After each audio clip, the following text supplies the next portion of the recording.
10 seconds. Is this where the damn drumming and the music kicks in? Yeah.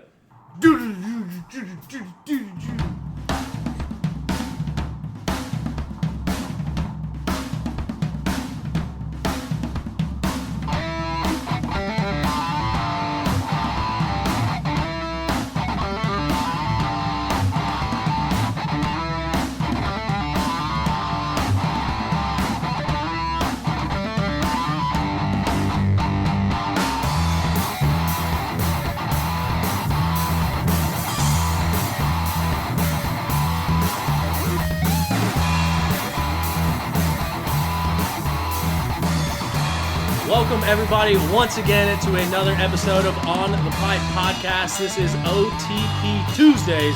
Today is Tuesday, July 14th, 2020. I'm your host, as always, Tyler Shepherdson, and I'm sorry that I've been a little bit gone the past few weeks.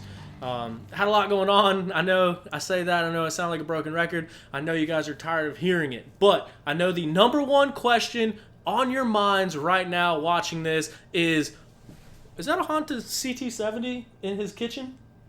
And if that is your question, then the answer is absolutely yes. It is a Honda CT70 in my kitchen. It's right there. Well, actually, it's a Honda CT140 because it's got a new motor in it. But I want to get a couple things out of the way. First of all, if you're watching on live, you didn't hear the intro. If you're listening to this after the fact, you heard that intro music. You heard Big Tom say, "Is this where the drumming kicks in?" And then you heard the songs. That drumming was by former 250 Supercross West Coast champion Justin Hill. He was on a Monster Energy Kawasaki, Pro Circuit Kawasaki back then. That is him playing the guitar over it. The drums that kick in, that is the former co-host of this very show, Devin Byram. So I always like to give them a quick shout out, say thank you to them for that intro music that was customly personalized for this show, for On the Pipe Podcast, in the very room, in the very space that On the Pipe Podcast started. So it was a really cool story, and that's why I like to mention it. So yeah, thanks again to Justin Hill and Devin Byram for recording that intro for us. Also, big thanks to our friends over at Armored Graphics. Armored Graphics help us out a lot. They've been here since the beginning. They do all of our graphic work. They do our t-shirts, our OTP t-shirts. Yeah, thanks to Armored Graphics. You can find them armoredgraphics.com or at Armored Graphics on all the social medias. They're also selling masks right now, so if you want personalized masks with this whole COVID-19 thing going on, they can personalize them to you, your business, your race number, whatever you want. They can do those, but in bulk. So maybe not your race number unless you know 100 people that want to wear your race number across their face. That being said, let's roll right into it. I know we have a few weeks to catch up on, but right now the talk of the town is what in the world happened this past weekend. And that's what we are going to get into. Before we do that, I want to give a big shout out. The day started off on Sunday at 10 a.m. with the WXC girls on the front line. Once again, another stacked WXC class. We've seen that thing growing. Ampro Yamaha's Rachel Archer, coming all the way from New Zealand, takes her first career victory in that WXC class. Now we've seen 3 different winners throughout the year in that WXC class. That just shows you how competitive that class has gotten over the years, and is going to continue to grow and get more and more competitive. But Rachel Archer on that Ampro Yamaha, like I mentioned, she has been no stranger to the podium. She's been racking up podiums left and right last year and this year. She keeps the momentum rolling, and she grabs her first win this past weekend. Coming in second place in the WXC, it was Becca Sheets, who is your current points leader, also on a Yamaha. Hers is Maxxis and Fly Racing backed. So Becca comes out with a strong second place finish, and our reigning defending series champion on the Rockstar Land Mills XC Husqvarna, the number 1 of Taylor Jones, rounded out your podium there in that third place position. So that is the way that the WXC shook out. And also, I thought it was cool that Beck actually took the time to congratulate Rachel on getting her first win and acknowledging the growing of the class as well. So that was definitely cool to see, especially amongst competitors that are battling for the same championship there. So that was your WXC. We moved into the 1 o'clock race. full of action, a lot of stuff going on, a lot of tough conditions that they had to deal with.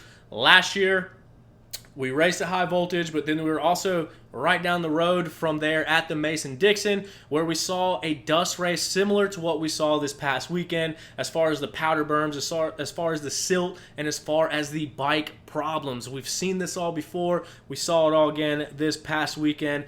We're going to start things off with our XC2 riders. So our XC2 riders taking the win once again on the season. It was Johnny G, well, as they call him, Johnny G2, Johnny Gerard, grabbed that XC2 win. He was out there like a man on a mission, going out there, grabbing another win, clicking off another XC2 victory this year on that Trail Jesters KTM.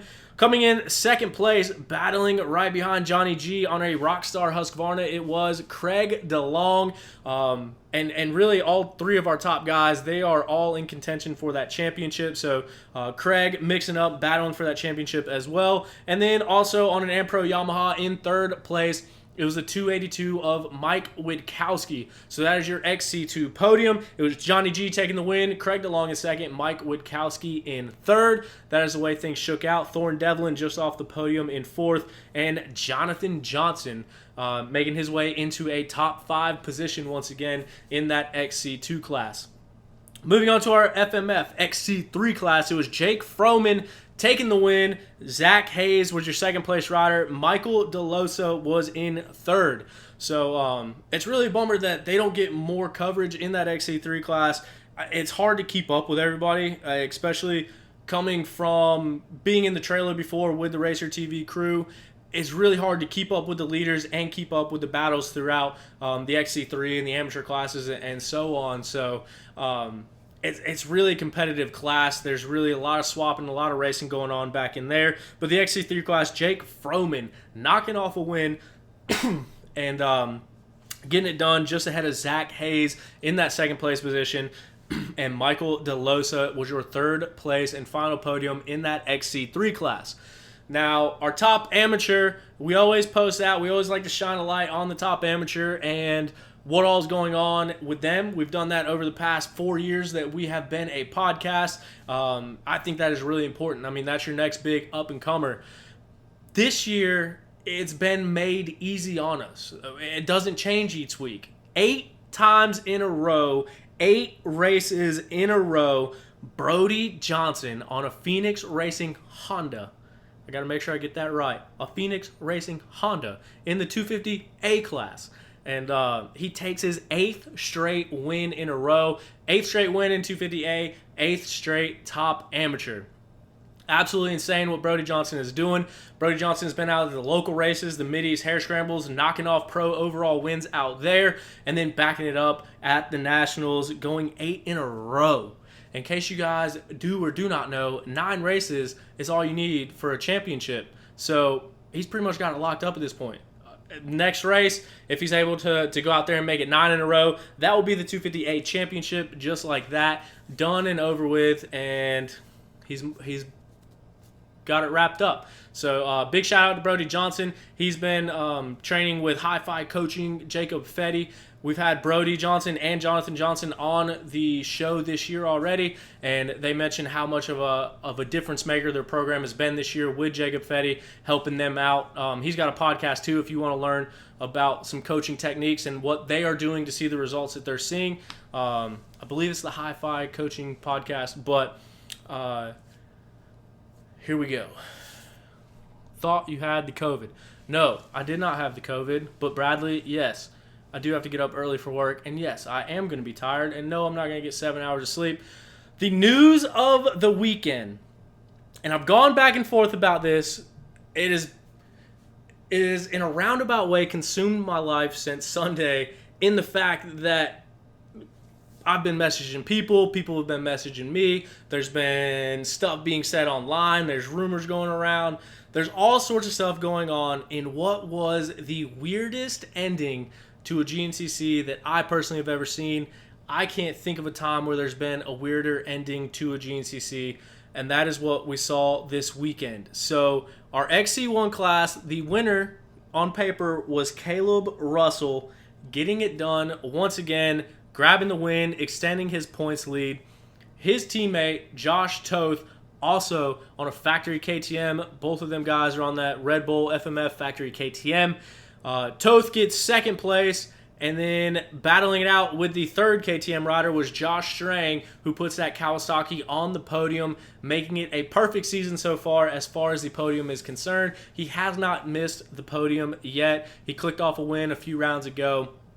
That is the way that the results currently lie. Now, if you watch this race, then you know exactly what I'm talking about as far as how this thing ended. And that has been the cause of concern pretty much everywhere that I've seen, and that is what we've been trying to figure out, and that is what I was debating on whether or not doing a show to talk about or do not talk about. But at the end of the day, that's what this thing was started for. This podcast is meant to bring you the news, bring you what is going on currently in the world of off-road, and you cannot look away from what is going on this past weekend. Zach Osborne on a Rockstar Energy Factory Husqvarna. He is a two-time 250 Supercross champion, a one-time 250 motocross champion, a 450 main event Supercross winner. He went and raced this past weekend, just got bored, sitting on the couch, not knowing what's going on, knowing that Pro Moto isn't going to start until after Loretta's that I'm hearing. He comes out, decides to throw his cards in the mix. He jumps on Trevor Bollinger's factory Husqvarna, and he goes out there and races. I think he ended up 27th, something like that. That got completely overshadowed, and I don't mean that in a bad way. I mean, it was still a very big deal for Zach Osborne to come out and race. It was awesome to see him out there, and it was awesome to see him have that ambition and have that drive that instead of sitting down or sitting around, he wanted to get a race under his belt and he wanted to go out there and compete. So kudos to Zach Osborne. That was super awesome. I was hoping to have him on the show. Couldn't make it work, but that was not the talk at the end of the day. The talk at the end of the day was all about this finish. Yes, Thomas, I know that I was wrong about Zach Osborne. That is the reason for my Homer Simpson meme backing through the bushes. I really thought he was going to be a front runner. Turns out he's human. So we found out that he is human. And that these are some really fast humans on dirt bikes. But nonetheless, it was really cool. Really tough conditions for him to come out and try one. But he did it. And he was out there. And he did way better than he would have done sitting on the couch. And done way better than me or less than 26 of you would have done. So big kudos to Zach Osborne doing that. But here's the deal. Josh Toth grabs the whole shot. Josh Toth leads 3/4 of the race. Josh Toth gets passed by Kailub Russell. And they keep going back and forth. And now that has been said on the interviews and with both of those guys. They swap back and forth for the lead a lot. As much as the dust and the conditions would allow. So they're swapping back and forth. All of a sudden, coming around, Kailub Russell says that he sees the pit board that says save the bike. Now he was saying at this time he didn't know that anything was wrong with the bike. He sees the sign that says save the bike, looks back at the exhaust, sees smoke coming out, knows that something is up with the bike. Now that comes into play later on. And first of all, as I get into this, it's really hard to remain objective and remain unbiased and just basically give you guys the facts that I have gathered. This is no way about Kailub Russell. This is no way about GNCC. This is no way about the points battle. It's just my biggest goal here is to give you guys an understanding of what has happened. And like I said, I've talked to a lot of people involved, and so I did want to make sure that I wasn't just spewing stuff out there. I wanted to make sure that what I was talking about was fairly accurate. So to the best of my knowledge, these are the timeline of events. So going out there, Toth is leading the race. As I mentioned, him and Kailub were swapping back and forth. Coming into the last lap, they are seen at the 6.5 mile marker. They're seen at the 7.5 mile marker. And then there's a camera shot at the 9 mile marker, and the finish is right around the 10 mile marker. So coming through the 6.5, Toth is in the lead. 7.5, Toth is in the lead. Now, he had stretched the gap out because Kailub had gotten a sign that said, save the bike. We later find out that not only was his bike failing, but Kailub tipped over and broke his shift lever off. So now he has no way to shift, and that's how he was saving the bike before, was short shifting, keeping the RPMs low and not pushing it, and coasting his way into a second place finish and saving all those points. So Toth had a gap, and then when they come through the 9-mile marker, Toth has right around 10 seconds of a gap. And as we mentioned, it's about 3/4 of a mile to a mile from that last camera shot where we saw Toth come by in the lead to the finish line. All of a sudden, a KTM rider breaks out of the dust. They're going through the finish line and or coming through the chicanes, going through the finish line. You hear Rodney Tomlin make the call. The 206, Josh Toth, first ever career victory. Here he is. There he goes. Until everyone realizes that that is not a 206. That is a big red number 1. That is Kailub Russell that just came through the finish line, with Toth coming in right behind him. And that's where this whole thing gets weird. And that's where we start trying to piece together this puzzle to try to figure out what happened. Kailub comes through visibly upset. He's coming through the finish line, looking back, shaking his head, immediately goes over, doesn't even wait for anybody to get there, leans his bike up against an easy up, doesn't take his helmet off or nothing, beeline straight to the RV, steps over a banner. He did dap the kid up that was waiting there for a dap. He goes to the rig, and we don't see him for a little bit. Josh Toth, your second place rider, he comes off the track, and this is all on the Racer TV broadcast. He comes off the track before he can even talk to anybody. The KTM team manager is, for lack of a better term, what it looked like to me, escorting him behind the KTM rig. So that is what we know as viewers at this point watching the broadcast, is that Toth was in the lead, had led most of the race, has a perfectly good bike, no issues at all. And then we know that Kailub has a bike that's about blown up. We didn't know his shifter was out at this point, but we know he has a bike that's failing, and we know that he was in second place, and we know that it didn't look like he was going after it because he was saving the bike. Well, now, all of a sudden, in a downhill field section where it's going to be one of the fastest parts of the track, Kailub is your first person through. And like I mentioned, that's all we saw. We see Kailub beeline to the RV. We see Toth being brought around the back of the KTM rig. So now all this speculation starts, and now this is where it gets weird, because it initially came out that it starts playing into the whole team tactics thing. And once again, I'm trying my best to, I'm basically feel like I'm on eggshells right now, trying to explain this story and explain what I've heard. And like I said, I've spoke with people from all different parts of the story. But basically, the point that I can get at is that it has been said by KTM manager that he yelled at Toth, questioned Toth, tried to talk to Toth to figure out where his other rider was. That is one side of it. And, we hear the interviews afterwards. Josh just kind of smiles. Josh knows what he did. Josh knows Toth. He knows what he did. He knows how much of that race he led. He kind of goes out there, and he's still smiling. He's talking about his race, saying that he had a really good race, saying that he led a lot of the race, said that he was doing well. And then his words were that Kailub edged him out. We don't hear any description about it. We don't know what's going on. Kailub edged him out for the win. Strang does his interview, then Kailub comes over and does his interview. And Kailub, and I don't have the direct quote written down, but Kailub's kind of talking through it, says that they come to a part where there's a hill and a lapper. Toth took the inside to try to go around the lapper.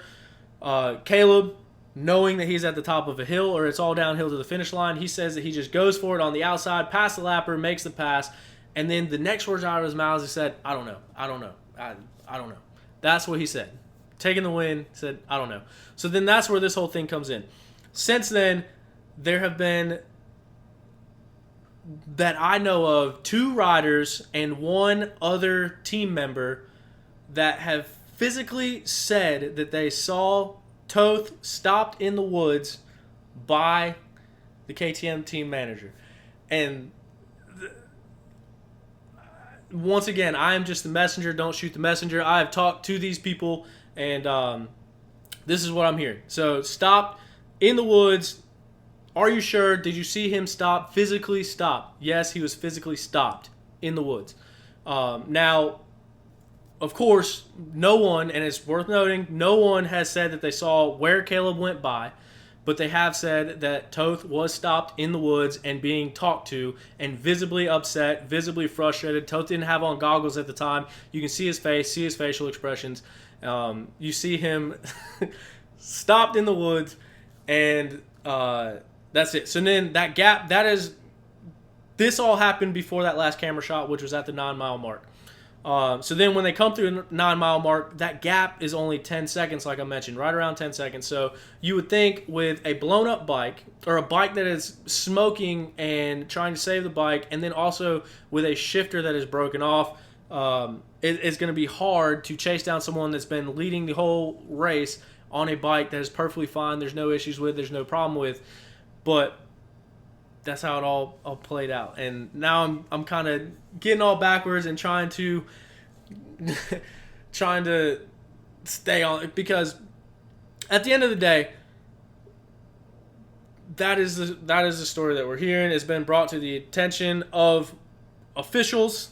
I don't know what's going to come of it, but yeah, so far that's what I know, is that they have been seen in the woods. Toth stopped, which granted he was not stopped and held for Kailub to pass. He was just stopped and talked to. I believe the explanation behind that was just trying to make sure that the other rider was okay. I know there was talk back and forth about they had lost radio communication, but since then it has also come out that radio communication was made between the KTM team at the 6.5 and the 7-mile mark, where both of their riders were, where all three of their riders were. So radio communication was there. Radio communication was made. Everyone did have a headset on. As you can also see on the Racer TV broadcast, they had a headset on. So there was radio communication between the team. The reason that for the stoppage or the talking to was to find out where the other rider is, which if you had radio communication and you have a team out there and you saw them 2 miles ago, then you know exactly where the other rider is. Once again, Kailub comes through the finish line visibly upset. So no matter what happened, he was visibly upset. No doubt Kailub is a competitor. And so that's where this whole thing gets dicey, because, and once again, I don't know this for a fact, but I've never heard anyone say otherwise, in the fact that Kailub gets all of his win bonuses are basically wrapped up into one. So if he wins, he gets his bonus. If he gets second or third, he doesn't get it. I know, I'm sweating. Leave me alone. My AC's on. It's hot in here. There's lights.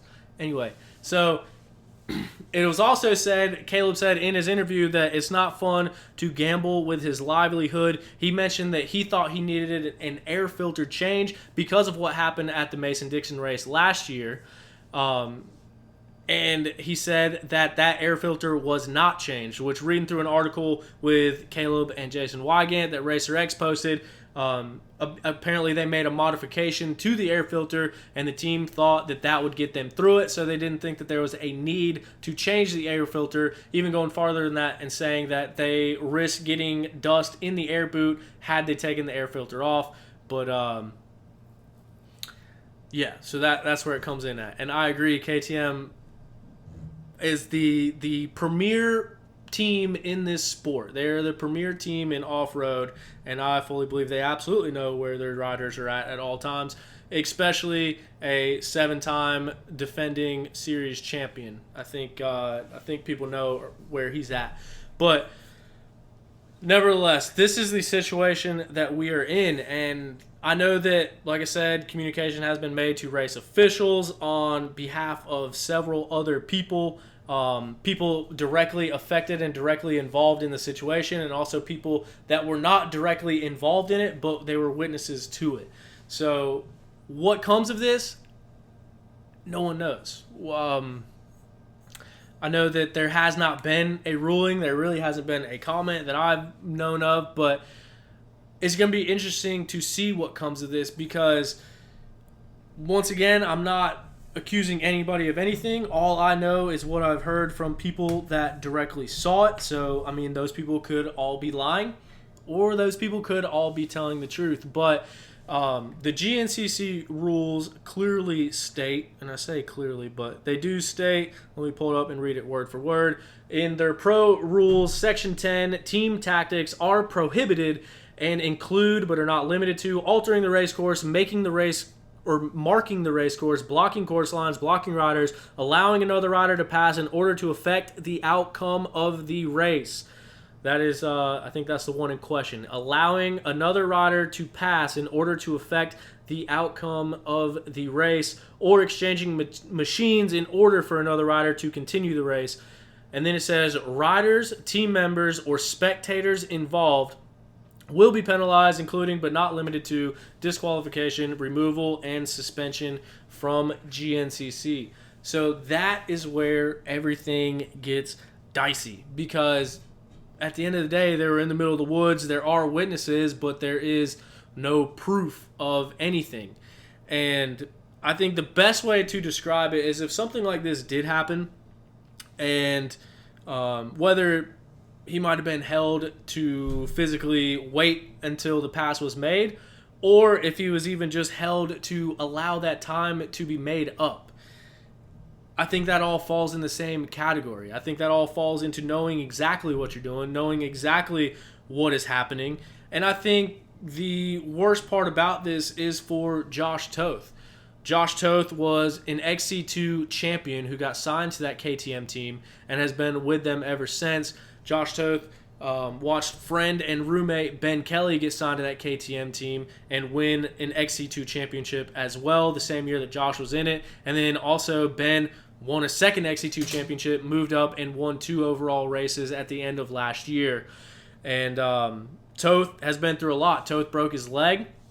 He comes back from that, breaks it again in a practice crash before the season, bends the rod in his leg, works his way back from that. Hasn't had a whole lot of success in XC1 since moving up. And then this race, coming back from injuries, he leads the thing. He's on his way to his first ever career victory. And this is what happens. And I know that people talked to Josh Toth after the race and said that he was visibly upset about what had happened. And so it's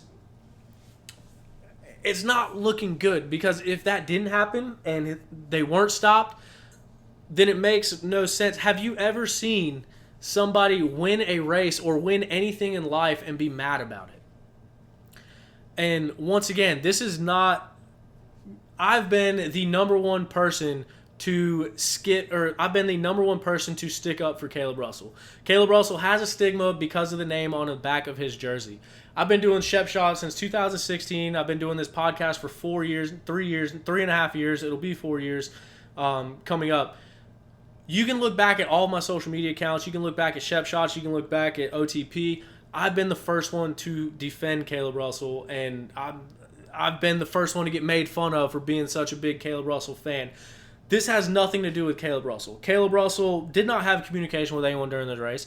Kailub Russell would not have anything to do with any of this, and Kailub Russell is the ultimate competitor, and I think that could be why we saw Kailub Russell come through the finish line winning the race and upset. Before he even goes to the finish line, he's shaking his head. When he comes off the track, he puts his bike down and walks to his camper. When he does his interview, he is upset.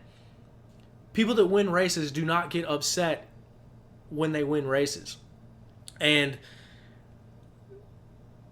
like I said, there has been all of this stuff coming out saying that they have physically seen Toth being stopped in the woods. And then it just leads you to believe, if that gap is that close and they are in a wide open field section and you have one bike on the verge of blowing up that is stuck in second gear and you have another bike that is perfectly ready, good to go, and led the majority of that race, how does a pass get made in in a wide open field section if it was all kosher and all good to go? Let me just read this comment here before I continue to go on. Yeah. The whole thing is just weird. And what I was getting at earlier is, if something like this did happen, that is not what this sport is about. That is not why everyone drives thousands of miles to pay thousands of dollars to compete in these series. This is not what off-road racing is about. This is not how everyone hangs out and laughs and talks and shares stories and stuff. This seems like something that you see off of Wall Street when people are trying to get ahead in business and they screw people over on the way to that. This isn't, I mean, racing has a level of integrity. Racing is racing because of that. I think off-road racing is like that because of that, because people have integrity, they have that pride, they do the right things. And I just think, regardless of what happened, I mean, if anything did happen, I'd like to see the people own up. Right now, the biggest thing is everywhere you look, this is what's being talked about. This is what's going on. And I think everyone just wants answers. I think everyone wants to know, beyond a shadow of a doubt, what happened. And if something like that did happen, then it's only right to bring that to the light. It's only right to let that be known what happened. And if something like that did happen, it's only right to enforce rules. I mean, the whole situation is weird. And I'm not throwing anyone under the bus. I'm not saying. Let me read this other comment here. I kind of got off on a tangent. I've been really talking back and forth, trying to figure out what to talk about, what to say, what to not say, and I'm really just trying to cover it the best that I can. But like I said, this isn't. I'm not against GNCC. Like I'm still involved with them. You guys have seen me announcing a lot of the races this year. It's not anything like that. This is more of a matter of doing the right thing. This is a matter of doing what's right. This is a matter of doing the right thing when no one is looking. That is exactly what integrity is. And when you look at all the cards and you look at the way that this whole thing has lined up, I really don't see how you could see it any other way. I mean, how does that pass get made? How does all that time get made up on a bike that's being blown up? And I try not to get into the speculation, and I'm not trying to get on anybody's bad side, although I feel like I'm past the point of no return and that I'm going to end up on someone's bad side, but someone's got to do it. But Kailub's last comment in that interview was, "It's not fun to gamble with my livelihood." That was directly about the air filter. Kailub said that he needed an air filter changed. He did not get an air filter changed. As we mentioned, what I've always heard, once again, I don't know this to be the gospel, but I've never heard anyone deny it or say otherwise about Kailub's contract only getting paid the win bonuses if he wins. He doesn't get paid for second, doesn't get paid for third. That's the way I understand it. That's the way it's always been told to me. I've never seen anybody refute that. But that being said, Kailub and Josh Toth were battling back and forth for the lead until Kailub's bike started going out because of not changing the air filter. That is why the bike started to go. So in my mind, if Kailub wins the race and Kailub still gets that significant win bonus for winning the race, then all is right in the world and the air filter mistake doesn't matter because Kailub still won the race. That's the way that I see it happening, which, once again, doesn't have anything to do with Josh Toth. It doesn't have anything to do with Kailub Russell. It has everything to do with whatever was said out there in the woods with Josh Toth. And like I said, it has been confirmed that the team manager was talking to Toth out in the woods. And there's been other people said that no, they were more than just talking. He was stopped. He was stopped out in the woods. And so, yeah, I don't know how to say the same thing multiple different times, but this is a tight championship. I think right now he's 33 points ahead. That difference between second and third gives Kailub 5 extra points in that series championship. But if team tactics were at play, and a rider or riders or anybody was to get a penalty or to get disqualified, then that championship battle would really be at 203 points and 205 points. So now, right now, we're talking about a 33-point gap. If this thing plays out and something comes of it, that could technically be a 3-point gap. And then we head into the last part of the season after the break, with a championship on the line. And I don't know. It's just this affects so much, and there's so much at stake here. And like I mentioned, my biggest feels is for Toth, because everything that he's been through, and he was on his way to get his first ever career victory. Sorry, I'm just kind of catching up on the comments here. We got an overwhelming comments for the opinion of Stu Baylor. So maybe we'll have to see if we can work on that. But like I said, I don't mean to be talking out of pocket. I'm not pulling this stuff out of thin air. I did my research. I did my due diligence. I have talked to so many people in the past 2 days about this, getting all sides of it. I've talked to people that saw it firsthand and told me, yes, I saw him stopped in the woods. Are you sure you saw him stopped in the woods? Yes, I'm sure I saw him stopped in the woods. And so that's the biggest thing. I didn't want to bring you guys information that I didn't know anything about. I also didn't want to bring you information that someone's friend told their friend who told their friend who told their aunt, who then came back and told them. I went directly to the sources, and I've talked to a lot of people, including hearing through the grapevine the stuff about the radio, and just all signs point to something fishy happening. Because like I mentioned, you don't get mad when you win a race. And just the whole bike situation, just everything's not lining up. Yeah. So, I mean, it leads me to wonder, and once again, this is probably one of those things that I shouldn't say, but it leads me to wonder that, say this points race was close and it was down to 3 points, and let's just throw some names out there, and granted, this has nothing to do with anything, but right now it is Tuesday at 11:10 on the East Coast. I know for a fact that 2 manufacturer representatives have reached out in regards to this situation.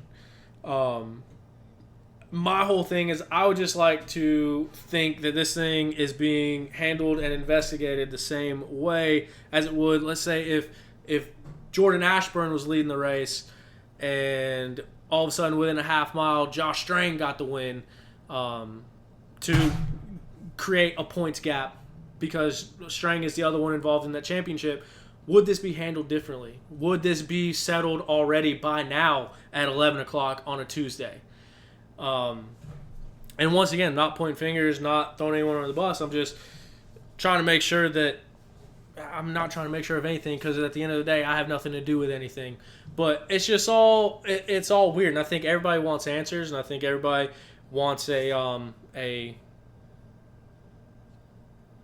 what's the word I'm looking for? A professional reasoning, or some type of investigation, or just really just know what's going on. I want to know what's going on and how stuff like this gets handled.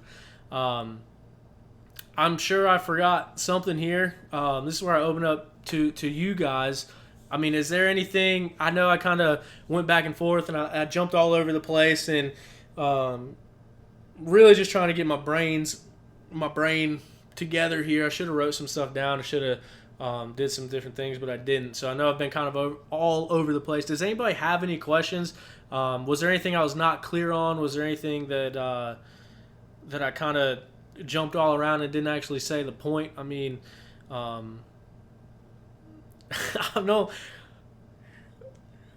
want to call Stu. I might call him. Why not? Other people call him. Should I call him?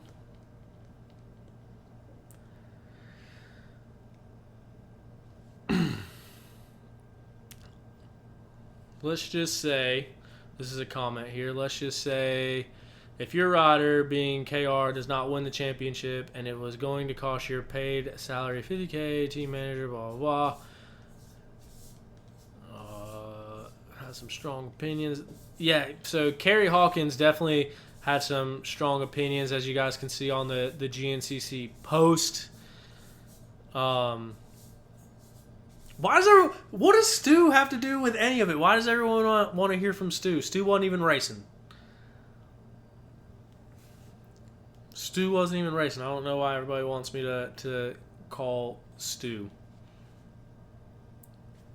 I'll text him.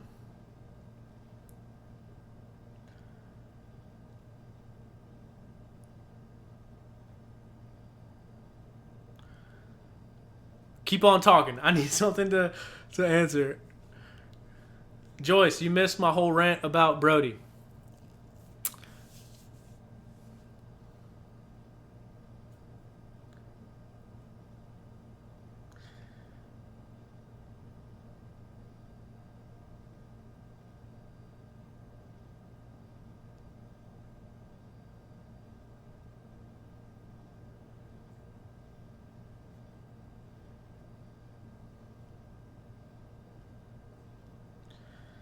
All right. I just texted Stu. It's 11 o'clock at night. I don't want to call him. Because Stu has the balls and you don't. I understand. Hey, is that Great Show sarcastic? Because that sounds kind of sarcastic. You guys got to realize I am trying my best to give you the information that I've heard through the grapevine. And not even heard through the grapevine, that I've heard personally. I will tell you, I've heard things personally. I've been involved in this story. The biggest thing, one, I'm not throwing anyone under the bus. Anybody that's giving me any information will never be named. Otherwise, no one will ever give me any information again.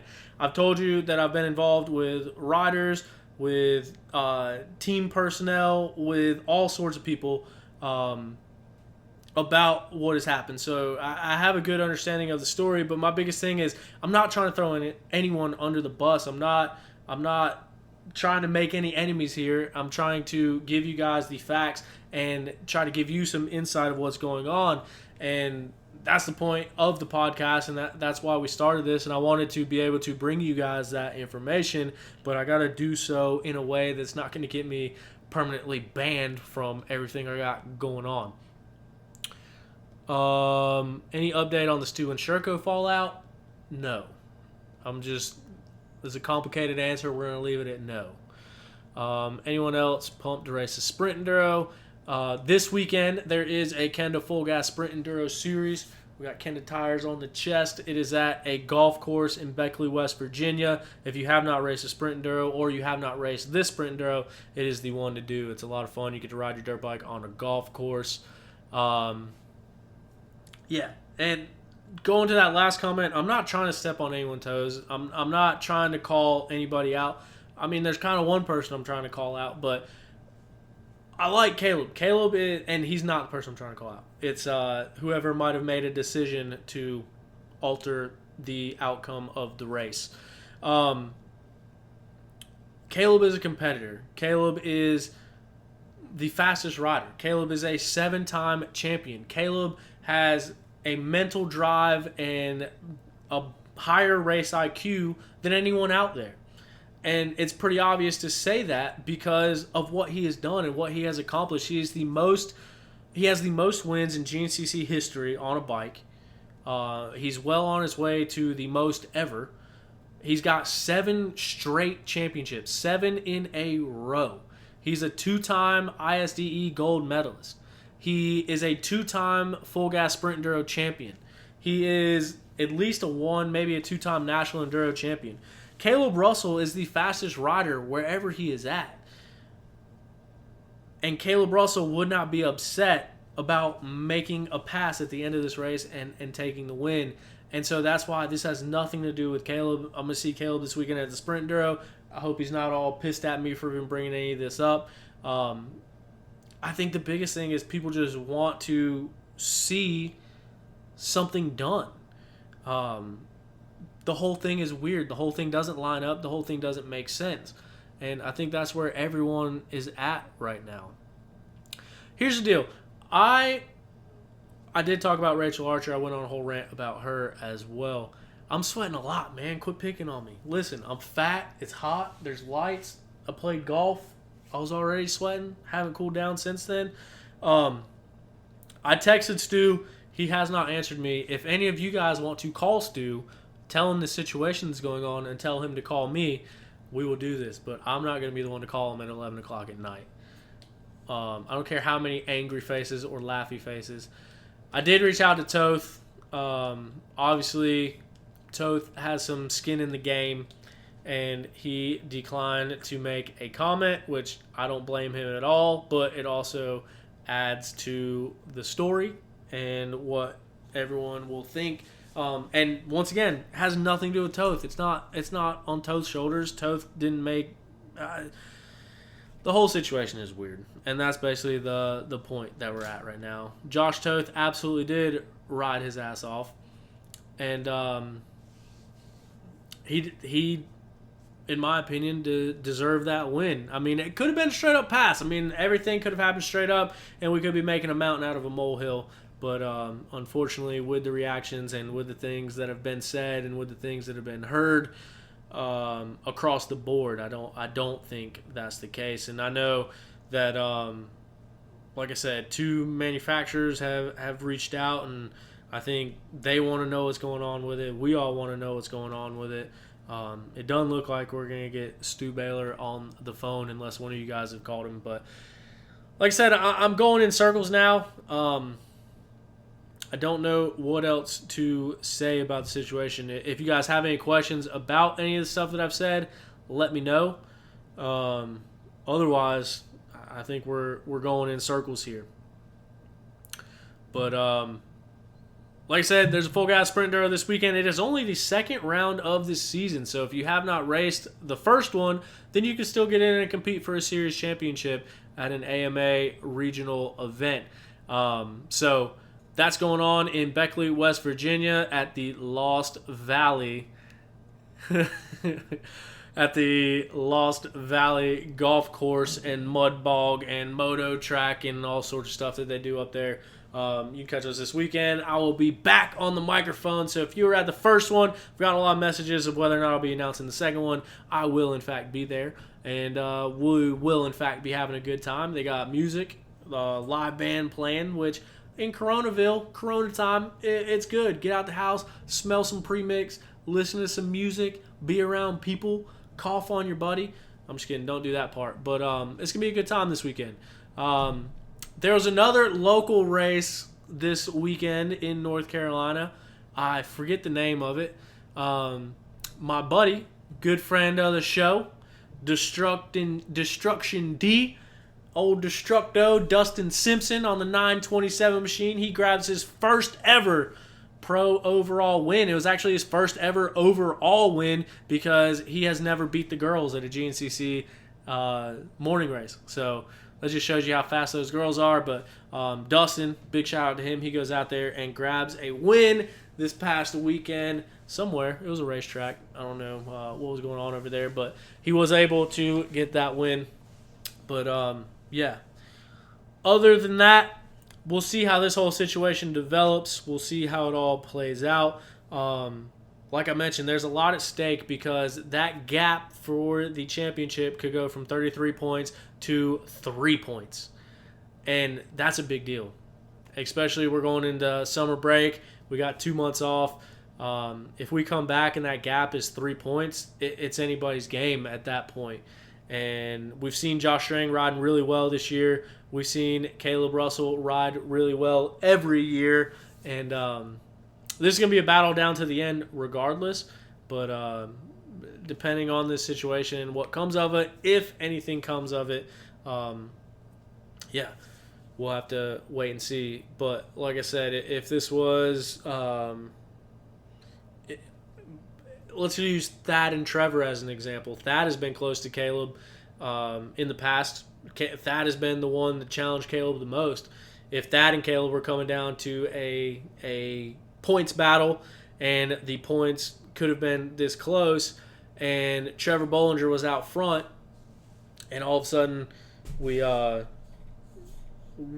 see them pop out and Thad Duvall suddenly gets the lead or gets the win on a blown-up bike, blowing out smoke with no shifter, stuck in second gear, and passed Trevor Bollinger and took the win, I would just like to think that the situation will be handled the exact same. And that's all that we can ask for. And, I mean, I know that there's a lot that goes on, and I know there's a lot of support across the board, and I know it's all stuff that's way above my head and will forever always be above my head and above my pay grade and above my knowledge level. But at the end of the day, everyone is on fair and equal ground, no matter what is going on, no matter what accomplishments have been made, no matter what checks have been signed. And I think that's the only thing that we can hope for, is that this situation is handled evenly. You guys might remember 2017 Penton, when the race was finished. The podium presentation was done live on Racer TV. Thad Duvall, your overall winner. Give him the gas tank. Who would you like to thank? And then hours later, it comes out that he's been docked 2 positions because camera footage that was not provided within 2 hours of the end of the race was provided then. And it was determined that I think he went 26 feet outside of an arrow and was docked back to 3rd place in that situation because of a line that was taken. And so I don't want to run a series. It's a headache. I've seen the behind the scenes of a few different series be ran. I know that there are tough calls that have to be made, and that was a situation where they investigated it. They determined that the rules were broken, and the punishment was handed out. And so I don't know, because then 2 weeks later, Kailub Russell posted on his Instagram a Racer TV clip of him going outside the banners and admitting fault and admitting that he cut the track, and nothing happened with that. And once again, I'm not offering opinions one way or the other. I'm saying there's a fact. You can go on Kailub Russell's Instagram page and you can find the post where he posted that himself and he talked about it, because of the competitor that he is. Kailub doesn't want to be handed anything. Kailub wants to earn every single thing that he's had, because Kailub has earned everything that he had and has done. So that's all I got. I know this got a little long-winded. I know I said the same thing over and over and over again. I hope that my thoughts got out there clearly. I, at this point, don't think that they probably did, but I hope you were able to follow along. If you weren't able to follow along, I apologize. Maybe I'll try to do a more concise version of this, but that's all I got. That's the facts that I've seen and the stuff that I've heard. That's all I got. But thank you guys for tuning in. Thank you guys for listening. Make sure you visit us online on thepipepodcast.com. Check us out, Spotify, Google Play, Apple Music, iTunes, podcast, everywhere you can get them. Check out Armor Graphics. Thank you guys for listening. We will see you next time.